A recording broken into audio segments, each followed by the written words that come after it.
Mula sa aklat ng Petrus Romanus, nakasad dito ang huling Santo Papa bago ang wakas. In the 12th century, Saint Malachy, isang archbishop, got a vision. Nakita niyang bawat Santo Papang magiging leader ng Katolisismo sa kanyang panahon. Dinescribe niya ang bawat isa sa pamamagitan ng kanyang kwaderno. At ito ay tumugma sa bawat panahong nangyari. Ang mga Santo Papang nakalagay sa kanyang description, including John Paul II and Pope Benedict. It is accurate ayon sa mga nag-aral sa kanyang libro. Pero may nag-iisang nag-stand sa mga pangalan na ito. Ito ay Petrus Romanus. Tinaguriang Peter the Roman, the final Pope at Saint Malachy list. Naniniwala ang mga Katolisismo na pagkatapos ng huling Santo Papa na ito, yung tinatawag na Petrus Romanus, dito magkakaroon ng pagwawakas, yung huling panahon at pagkagunaw ng mundo.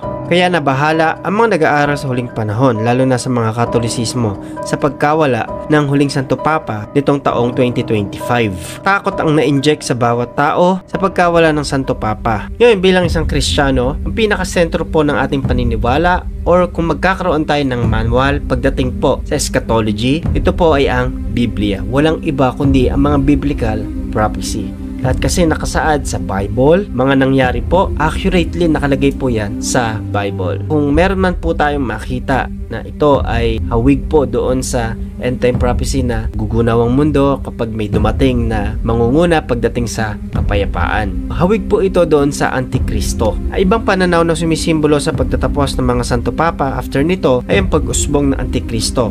Then, tribulation period. Daniel chapter 9 verse 27, ang haring iyon ay gagawa ng matibay na kasunduan sa napakaraming tao sa loob ng 7 taon. Pero pagkatapos ng 3 taon at kalahati, patitigilin niya ang mga paghahandog at ilalagay niya ang kasuklam-suklam na bagay na magiging dahilan ng pagpapabaya sa templo. Mananatili ito roon hanggang sa dumating ang katapusan ng hari na itinakda ng Diyos. Ito ay pag-usbong ng false peace na pangunahan ng isang leader. Isang mayaman, isang leader ng relihiyon, o isang maimpluwensya at magaling na diktator. Walang tugma na sinasabi ang Bible kung sino ito. Siya ba ay galing sa leader ng relihiyon?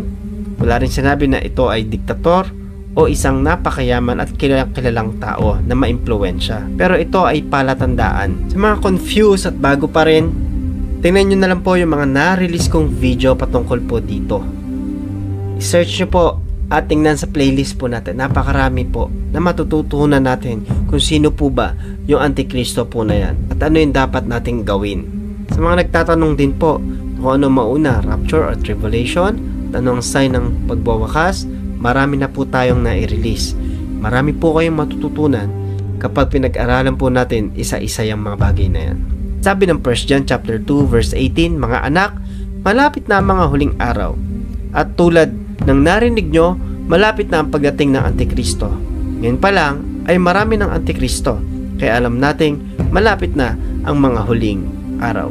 Can you imagine? 1,000 years ago, sinabi po ni Apostle John ang mga bagay na ito. Huling panahon na po yun. Ngayon, huling panahon pa rin tayo. At mas nakikita nating nagiging reliable ang sinasabi ng Bible. Huwag nating pagpukusan kung sino yung lilitaw na Antikristo, sino ba siya, saan siya manggagaling. Ang pagpukusan po natin mga kapatid ay ipahayag natin ang Ebanghelyo. Kung pinagbibigyan natin ng panahon kung sino ang mga lalabas sa huling panahon, pagpukusan po natin at kilalanin natin mismo ay ang Panginoon. Kaya yung huling Santo Papa na lalabas at pagtapos ito, siya yung Antikristo, o kaya naman yung huling Santo Papang na wala na ay pagkatapos ito ay Antikristo. Ito yung dapat nating pagpukusan gaya ng sinasabi ko po, yung kilalanin natin ang Panginoon.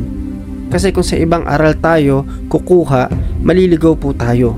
Pero kung sa salita ng Diyos at pagkaalam sa kung ano pa yung layunin ng Diyos sa buhay natin at kung gaano tayo kamahal ng Panginoon, dito tayo mas lalago. Dito tayo hindi mahihiwalay sa Panginoon. Hindi tayo madadaya, kundi katotohanan yung mafe-feed sa atin. Hindi natin dapat katakutan yung mga nababalitaan natin na pagkatapos nito ay katapusan na ng mundo. Tandaan natin, tayo mga nananampalataya sa Panginoong Hesus ay iingatan niya at hindi niya papabayaan. Oo, may katapusan ng mundo, Pero hindi ibig sabihin nun na mawawalan na tayo ng pag-asa at matatakot tayo sa pagkawala ng mundo.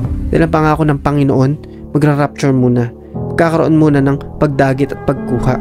Ngayon, hindi man tayo abutan ng rapture, ang kailangan natin gawin ay manampalataya tayo sa Panginoon at patuloy natin ibahagi ang kanyang mga salita. At maraming taong makakilala sa Panginoon sa pamamagitan ng buhay mo.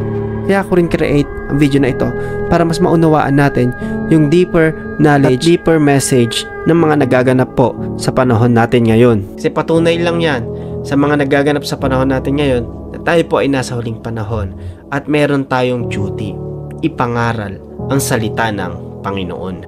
Lalo na sa mga bagong follower po ng page na ito, mas pagtuunan natin ng pansing kilalanin ang Panginoon at ang banal na Espiritu dahil ito yung binigay po sa atin para tayo makapanatili at makapamuhay sa kalooban ng Diyos sa huling panahon. Sabi ng 1 John 2 verse 20, ngunit ipinagkaloob sa inyo ang banal na Espiritu, kaya alam niyong lahat ang katotohanan.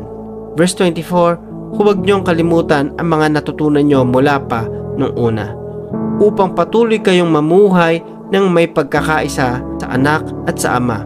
Sa ganoon, mapapasa inyo ang ipinangako ni Kristo, ang buhay na walang hanggan. Marami na pong nagsasabing tayo ay malapit na sa wakas. Isang sign po yan mga kapatid na pag-asa, hindi takot.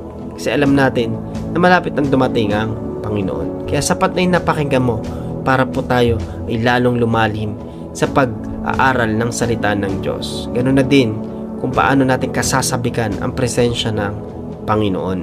Yun lang kapatid, salamat kung marami kang natutunan sa oras pong ito. Kung may tanong ka, let me know in the comment section. Kung bago ka pa lang, follow ka, subscribe ka, be part of this kingdom ministry. God bless you kapatid.